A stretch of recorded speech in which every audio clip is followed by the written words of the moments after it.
My name is Gavin Evans, and this is my review of Batman Arkham Origins.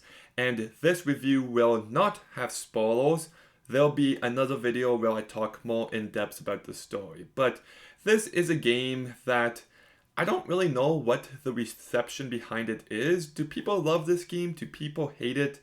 Because I'm very mixed on it. Like, there is some great elements, but also I would never play this game again, and my issues with it are really big. Mainly the story. I'm not a fan of this story. I do like this take on Batman and the characters. You know, it's comic booky, but it's also dark. I love the Christmas setting. I love the fact that Batman is like a myth at this point. But there is a twist, like 30% into the game, and I just despise it. I'll be going more in depth in another video, but yeah, it made some baffling bad decisions, and the one night setting is actually very distracting here. But let's begin talking about the voice cast. And this is not Kevin Conroy. We've got Roger Craig Smith. And for the first bit of this game, I thought he did a really bad job. But I did eventually warm up to him as Batman. He's not as good as Kevin Conroy, but he does fine enough. Then you've got Troy Baker in this game, who I think does a very good job. You've got J.B. Blank as Bane, who I think does a good job. I'm a big fan of Arcane, so it's nice to see Vandal in something else. Nolan North as Penguin, I think, is once again a perfect choice. Maybe my favorite take on this character. Martin Jarvis as Alfred, I think, does a good job. And Michael J. Gore as James Gordon, I think, is really bad. A terrible performance. And then we get to the actual gameplay, and I love the crime scenes. It's very contrived. It's not remotely realistic, but it is still fascinating how you're just piecing everything together, and you can rewind and fast forward the crime scene and look for clues. It's a very cool addition. The combat's just like the other games. It's still good, very button mashy, and I definitely felt that a bit more here because there is so many more enemies with every encounter, and it can be fun for a bit, but then after a while I'm just like, okay, that's enough. Like, I'm getting bored. The weapons are pretty much all the same. The big addition would be the hook claw, which I really like. You do get a glue bomb, but that's pretty much the same as the freeze bomb in Arkham City.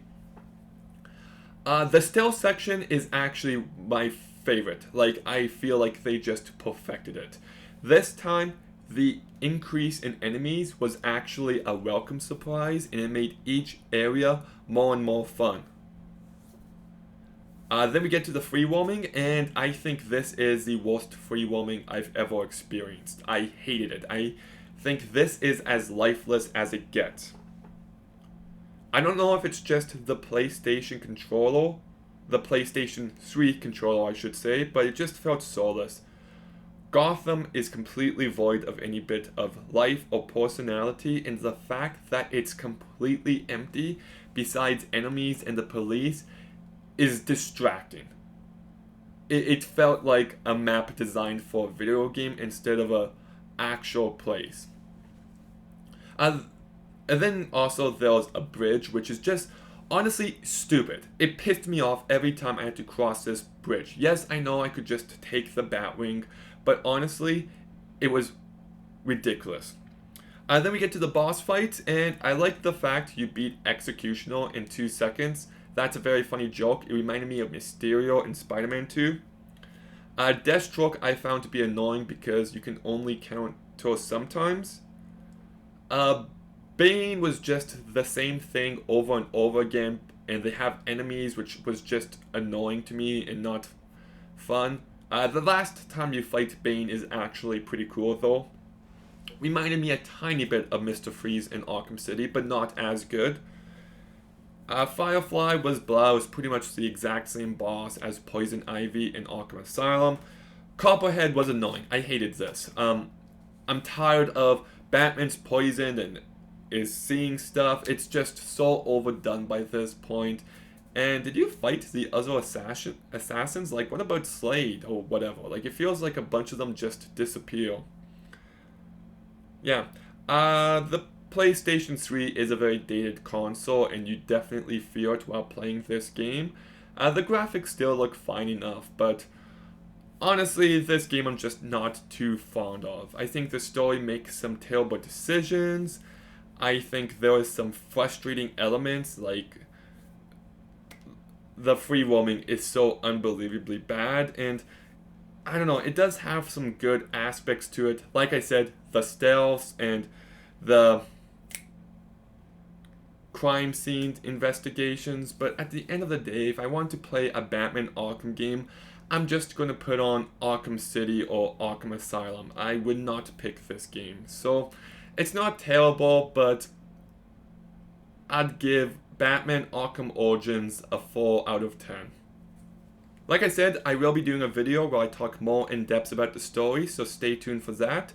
But what were your thoughts on Arkham Origins? Let me know in the comments down below. Make sure you like, comment, subscribe, stay tuned for more videos soon, and Gavin out.